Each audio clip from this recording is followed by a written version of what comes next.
તો વડાપ્રધાન નરેન્દ્ર મોદીના હસ્તે ગાંધીનગરમાં ગિફ્ટ સિટી ખાતે નિર્મિત ઇન્ટરનેશનલ ટ્રેડર્સ સેન્ટરનું ઉદ્ઘાટન થવાનું છે, ત્યારે બીએસસીના એમડી અને સીઈઓ આશિષ ચૌહાણે માહિતી આપતા જણાવ્યું હતું કે કેન્દ્ર સરકાર દ્વારા ઇન્કમટેક્સ, કસ્ટમ સર્વિસ ટેક્સ તથા રાજ્ય સરકાર દ્વારા સ્ટેમ્પ ડ્યુટીમાં રાહત અપાય છે, જેના કારણે ઇન્ટરનેશનલ ટ્રેડ સેન્ટર દ્વારા દેશમાં વધુ વિદેશી મૂડીરોકાણ આવશે। આ સાથે મોટા પાયે રોજગારીનું નિર્માણ થશે। ખાસ કરીને legal, software, IT, merchant, accounting ક્ષેત્રમાં નવી રોજગારી ઊભી થશે। સેન્ટર કેવી રીતે કામ કરશે?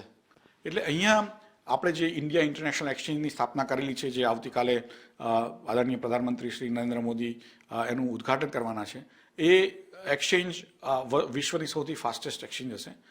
4 માઇક્રોસેકન્ડનો રિસ્પોન્સ ટાઈમ આપશે। જ્યારે તમે ઓર્ડર એક્સચેન્જમાં નાખો ત્યારે તમને 4 માઇક્રોસેકન્ડની અંદર રિસ્પોન્સ મળે। 1 સેકન્ડની અંદર 10 લાખ માઇક્રોસેકન્ડ હોય, એટલે 1 સેકન્ડના 1 સેકન્ડના 2,50,000 ભાગમાં તમને રિસ્પોન્સ મળે। હવે તમને એમ થાય કે આટલું ફાસ્ટ શું કામનું? આપણને તો અડધું સેકન્ડ હોય તો ખબર પડતી નથી, તો આ તો એનાથી લાખ ગણું ફાસ્ટ છે। તો એવું કેવું તમે લોકોએ ઊભું કર્યું? શા માટે ઊભું કર્યું? તો વિશ્વમાં આ જે ટેકનોલોજી છે એની ઉપર જ સ્ટોક એક્સચેન્જો ચાલતી હોય છે, અને આપણી ટેકનોલોજી અત્યારે વિશ્વની બેસ્ટ છે। ભારતીયોએ ટેકનોલોજીમાં પોતાનું નામ કાઢ્યું છે, અને આ બીએસસીની ટેકનોલોજી ભારત વર્લ્ડમાં ફાસ્ટેસ્ટ ગણાતી હતી 6 માઇક્રોસેકન્ડની। સિંગાપોરની સેકન્ડ ફાસ્ટેસ્ટ હતી 60 માઇક્રોસેકન્ડ, આપણાથી 10 ગણી ઓછી હતી, એટલે 10 ગણી સ્લો હતી। હવે એને બી ટક્કર મારે એવી રીતે ઇન્ડિયા ઇન્ટરનેશનલ એક્સચેન્જ ગાંધીનગરમાં 4 માઇક્રોસેકન્ડમાં રિસ્પોન્સ ટાઈમ આપશે, એટલે સિંગાપોર કરતાં 15 ગણું ફાસ્ટ થઈ ગયું, જેની સાથે ટક્કર લેવાનું છે।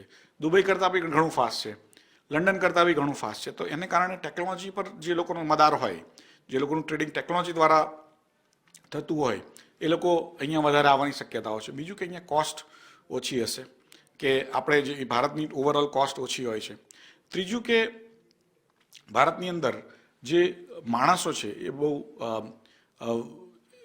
એક્સપર્ટ છે અને બહુ જ લો કોસ્ટના છે, એટલે એ લોકોને એબિલિટી, જે સારી એબિલિટી ઓછા કોસ્ટે મળે। અને અહીંયા 22 કલાક ટ્રેડિંગ થશે, એટલે જ્યારે જાપાનનો સૂર્યોદય થાય, જાપાનમાં વિશ્વમાં સૌથી પહેલાં સૂર્યોદય થાય છે, તો જાપાનમાં સૂર્યોદય થાય ત્યારે આ એક્સચેન્જ ચાલુ થશે। અને જેમ જેમ સૂર્ય આગળ વધે એમ પહેલાં ચાઇનામાં જાય, પછી ઇન્ડિયામાં જાય, પછી દુબઈ બાજુ જાય, પછી લંડનમાં જાય, પછી અમેરિકામાં જાય, અને અમેરિકાથી પછી સૂર્યાસ્ત થાય તો પાછો જાપાન તરફ સૂર્ય જળે અને પાછો નવો દિવસ ચાલુ થાય। તો જ્યારે જાપાન ઉગશે સૂર્ય ત્યારે આપણે ચાલુ કરશું, જ્યારે અમેરિકા સૂશે, સૂર્યાસ્ત થશે, ત્યારે આપણે આ એક્સચેન્જ બંધ કરશું, 22 કલાક કરશું। ખાલી 2 જ કલાકની રિસેસ રહેશે, એટલે સવારે 4 વાગે ચાલુ થશે ટ્રેડિંગ, અને રાતે 2 વાગે બંધ થશે।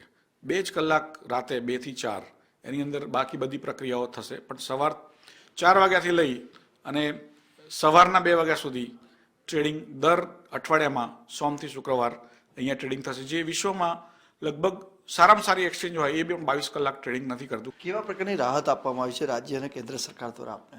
અહીંયા કોમોડિટીઝ ટ્રાન્ઝેક્શન ટેક્સ નથી, સિક્યોરિટીઝ ટ્રાન્ઝેક્શન ટેક્સ નથી, અહીંયા ઇન્કમ ટેક્સ 5 વર્ષ સુધી બાકાત છે, અને આગલા 5 વર્ષ સુધી એમાં અડધો જ ઇન્કમ ટેક્સ લાગશે। અહીંયા સર્વિસ ટેક્સ નથી, સ્ટેમ્પ ડ્યુટી ગુજરાત સરકારે એમાં બાકાત રાખેલી છે। મિનિમમ અલ્ટરનેટિવ ટેક્સ 9%નો છે, જે નોર્મલી 18 થી 20% હોય છે। ડિવિડન્ડ ડિસ્ટ્રીબ્યુશન ટેક્સ નથી, એટલે ઘણી, અને capital gain tax long term નથી, એટલે ઘણી ટેક્સની રાહતો આપવામાં આવેલી છે। લગભગ સિંગાપોર, હોંગકોંગ એની સામે આપણે ઊભા રહી શકીએ એવું છે અત્યારે। સાહેબ, આપનો ખૂબ ખૂબ આભાર। આ તો આશિષ ચૌહાણનું સ્પષ્ટપણે માનવું છે કે આ રીતે આંતરરાષ્ટ્રીય એક્સચેન્જ શરૂ થવાને લીધે ગુજરાત દેશનો પણ મોટો ફાયદો થશે। અત્યાર સુધી જે રીતે અન્ય દેશોની અંદર, ચાહે દુબઈ હોય કે હોંગકોંગ હોય, એ રાજ્યોની અંદર, દેશોની અંદર ખાસ કરીને વિદેશી મૂડી રોકાણ જતું હતું, પરંતુ હવે દેશમાં જ લોકોને વધુ ફાયદો પણ થશે અને નવી રોજગારી તકો પણ ઊભી થશે।